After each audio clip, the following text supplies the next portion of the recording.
Adventi është një kohë pritjeje, por edhe një kohë përgatitjeje dhe pendimi. Sot dëgjojmë fjalët e Gjon Pagësorit. Gjoni thote: "Përgatitni udhën e Zotit, të drejta bëjini shtigat e tij." Ajo zë ende tingëllon në jetët tona. Në traditën luterane, pendimi nuk është vepra jone, por e Zotit.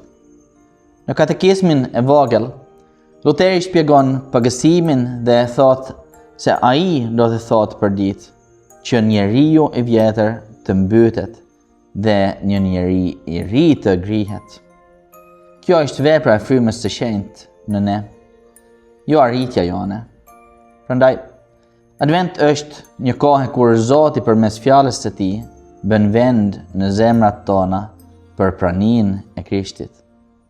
Është një kohë e ndryshimi, e të lejosh Zotin të na formësoj. Dhe në fundit një sfidë. Heq dore nga diçka e vogël sot. Një moment në telefon, një program televiziv, dhe përdor atë kohë për të lexuar Biblën dhe për të lutur